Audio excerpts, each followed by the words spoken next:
तो ऐसी सूरत हाल में एक तरफ हम देखें तो दुनिया का मीडिया या दुनिया का ज़मीर जिस तरह से बेदार होना चाहिए उस तरह से बेदार नहीं हो रहा, और मुस्लिम दुनिया का तो क्या ही कहना, वो तो पता नहीं कहाँ से हो रहा है। इस हवाले से फरमाइए। जी, बैनुल इस्लाम में वाकई कोई दिलचस्पी का इजहार नहीं उनका हुआ कश्मीर की जानिब से। मगरबी ज़राए इब्लाग में ख़ास तौर पे न्यूयॉर्क टाइम्स में, बरतानिया के गार्डियन अखबार में और BBC में कश्मीर का ख़ासा तज़किरा हुआ है, लेकिन साफ ज़ाहिर है कि कश्मीर का वावेला जो है वो हमने करना है, पाकिस्तान ने करना है।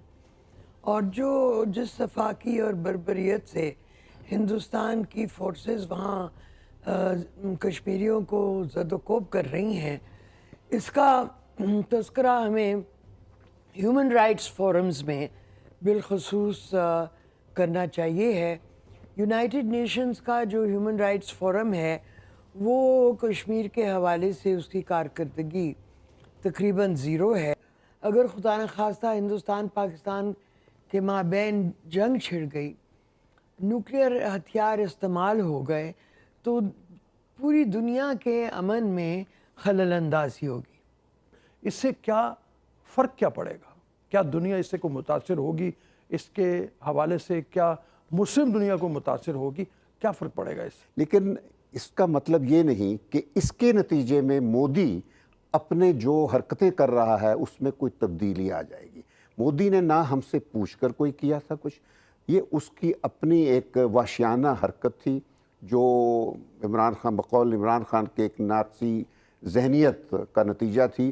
तो उसके तब्दीली अगर आएगी तो वो सिर्फ़ और सिर्फ एक आलमी प्रेशर के अंदर आएगी। आलमी प्रेशर का मतलब ये है कि या तो यूनाइटेड नेशंस कोई उसके ख़िलाफ़ सैंक्शंस पास करे अंडर चैप्टर 7 कि जी उसने ये पॉलिसियाँ जो हैं ये बिल्कुल नाज़िज़म और फाशिज़म जो है, अब आज की दुनिया में इस बात की गुंजाइश नहीं, तो उसके ख़िलाफ़ सैंक्शंस हो। ये नहीं होगा। दूसरा ये है कि दुनिया की बड़ी ताकतें जो हैं वो मोदी को धमकाएं, प्रेशर डालें कि तुम अगर ये अपनी पॉलिसी बंद नहीं करोगे तो हम तुम्हारे साथ ये करेंगे। इसका इम्कान भी कोई नहीं है। तो यानी ये चीज़ें हमें अब अपने आप को, अपनी तवक्कुआत को रियलिस्टिक लेवल पर लाकर सोचना होगा कि हमें क्या।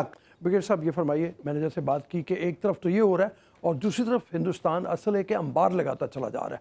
आज ही 3 चीज़ों का जिक्र मैंने किया। कल परसों की खबर थी, इसराइल से ख़तरनाक तरीन बॉम्ब खरीदे जा रहे हैं। आज अमेरिका ने हेलीकॉप्टर वहाँ पे जंगी पहुँचा दिए। फ्रांस के साथ भी इसी तरह के सौदे हो रहे हैं इनमें।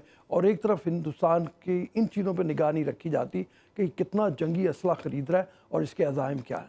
इस बारे में बात ये कि इंडिया जो कश्मीर का 370 एनल हुआ है ना, उसके अंदर चाइना भी शामिल है। लद्दाख के अंदर ऊपर सिचिन के इलाके में जो चाइना का इलाका है वहाँ भी उनके ऊपर भी, और चाइना ने भी उसके ऊपर स्टांस दिया। अब जहाँ तक आपने बात की, वो मैं इसलिए कह रहा हूँ कि इंडिया की एक्सपेंशन या इंडिया की मिलिट्री माइट ने डिवाइड होना है पाकिस्तान की तरफ भी और चाइना की तरफ भी। इंडिया चाइना का अगर मुकाबला करेगा तो इंडिया का जो डिफेंस बजट है वो $62 बिलियन है, और चाइना का अपना ट्रिपल टाइम इससे जाके हो जाता है।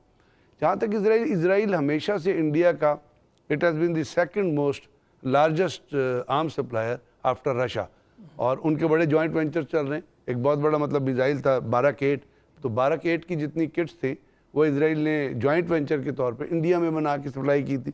फिर वहाँ पे ये सिर्फ इंडियन गवर्नमेंट नहीं, बट राफेल और एक कल्याणी ग्रुप है, उनके दरमियान डिफेंस एक्सपेंडिचर का जॉइंट वेंचर चल रहा है। और इसके साथ साथ आप डिफेंस की चीज़ों को छोड़ दें, आज की जो प्रॉब्लम है उस प्रॉब्लम को रियलाइज़ करते हुए अब 1998 में चले जाएं पीछे, जब अडवाणी ने विज़िट किया था इसराइल का। और जब अडवाणी इसराइल गया था उसके फ़ौरन बाद इंडियन आर्मी चीफ और इंडियन एयरफोर्स चीफ और इंडियन डिफेंस मिनिस्टर ने इसराइल का विज़िट किया था। और जो कुछ आज कश्मीर के अंदर हो रहा है वो रिफ्लेक्शन है उन तमाम चीज़ों की जो इसराइल गाज़ा के अंदर कर। तो ये जो इसराइल और इंडिया का और इसराइल का जो कोलैबोरेशन है, नेतन्याहू ने किस टाइम पे विजिट किया, उससे पहले का, ये बड़ा पुराना है, इसमें कोई नई जिद्दत नहीं है। और जहाँ तक आप फ्रांस की बात करते हैं तो आपको पता है राफेल का जो 115 बिलियन का जो मायदा था 114 राफेल तैयारों का, वो अभी नहीं हुआ, तो आज से 5 साल। अब इंडिया ने इन तमाम चीज़ों, मैं ये कहना चाहता हूँ कि इंडिया ने इन तमाम चीज़ों को 2 सेक्टर्स पर डिवाइड करना है। जब आप थ्रेट परसेप्शन क्रिएट करते हैं तो आप, हाँ ये ज़रूर फैक्ट है कि इस वक्त सिवाय ईस्टर्न कमांड के बाकी इंडियन की नदरन कमांड जो कि कश्मीर में है, वहाँ से लेकर ऊपर western command, central command, south central command, वो तमाम की तरफ पाकिस्तान की तरफ ओरिएंटेड है। और इंडिया का जो आर्मर्ड डिवीजन या आर्मर्ड एसेट्स हैं वो कम से कम से 85% पाकिस्तान की तरफ हो रही है। अब ये जो चीज़ें हैं ये अभी से मौजूद नहीं है, बड़े अरसे से मौजूद। तो जहाँ तक तो मिलिट्री माइट का ताल्लुक है, इन्हीं चीज़ों को, इसी थ्रेट परसेप्शन को नज़र में रख के पाकिस्तान आर्मी ने अपनी स्ट्रेटजी तरतीब दी हुई है। और हमारे पास भी अभी पिछले दिनों रशियन से हमने हेलीकॉप्टर्स लिए हैं, बहुत सारी चीज़ें हैं जो आ रही हैं डिफेंस एक्सपेंडिचर के अंदर, जहाँ तक स्मॉल आर्म से लेके अटली गन, और वो पाकिस्तान की पीओएफ जो हैं, पीओएफ गदवाल, पीओएफ वाप, वो सेल्फ सफिशिएंट है, बना सकती है। इस वक्त जो चीज़ें होनी है वो उस लड़ाई के हिसाब से नहीं होनी, जो जिस लड़ाई को आप कंसीव कर, जिस लड़ाई की लोग बात कर रहे हैं, वो चीज़ें होनी है जो कश्मीर के अंदर है। और जैसे शमशाद साहब ने कहा कि जिस वक्त इंटरनेशनल कम्युनिटी, इस वक्त जो कंसर्न है ना सर, वो चले 370 का मसला तो हल है, तो पाकिस्तान को कॉन्सेंट्रेट करना है उन मिलिट्री के हिसाब से, आप एस्केलेशन के हिसाब से जो इमीडिएट थ्रेट है, और वो थ्रेट जो है उसके ऊपर आप कंसिडर, बाकी चीज़ों को आप आने वाले दिनों में बैलेंस करते रहेंगे, थ्रेट परसेप्शन के हिसाब से, स्ट्राइक कोर के हिसाब से, डिफेंस सिस्टम के हिसाब से। बड़ी मेहरबानी, मुझे छोटी सी ब्रेक लेनी है। तक वीडियो देखने के लिए आपका बहुत बहुत धन्यवाद। सबसे पहले मैं बात करूंगा दोस्तों कि किस तरह की बातें जो है पाकिस्तानी मीडिया अपने अंदर जो है करता है, किस तरह की डिस्कशंस वहाँ के न्यूज़ चैनल्स पे होती हैं। तो दोस्तों उसके अंदर क्या होता है कि वहाँ पे हमेशा 1 या 2 चीज़ें जो हैं वो बहुत ज़्यादा डिस्कस होती हैं, और वो होता है, सबसे पहला जो उनका मुद्दा होता है वो होता है कश्मीर का, कि भाई कश्मीर में ये है, कश्मीर में वो है, कश्मीर में ये हो रहा है, कश्मीर में वो हो रहा है। लेकिन दोस्तों इनको एक्चुअल जो ग्राउंड रियलिटीज़ हैं वो कहीं भी पता नहीं होती हैं, किसी भी एरिया की, इंडिया की जो ग्राउंड रियलिटीज़ हैं वो इनको पता नहीं है। दूसरा ये दोस्तों बात करते हैं इंडिया की फॉरेन पॉलिसी और इकोनॉमी की। तो मैं बात करूं फॉरेन पॉलिसी की, तो आप सभी जानते हैं कि इंडिया की फॉरेन पॉलिसी IFS ऑफिसर्स जो हमारे चुन के जाते हैं वो ज़्यादा जो है उसको वाइब्रेंट तरीके से चलाते हैं। दोस्तों आप सभी जानते हैं कि बहुत ही हार्ड जो है एक प्रोसेस होता है एक IFS ऑफिसर बनने के लिए, और काफ़ी ज़्यादा जो है इंटेलिजेंट होना पड़ता है उस चीज़ के लिए। तो वो लोग हमारे देश की फॉरेन पॉलिसी को लीड करते हैं और वही चलाते हैं।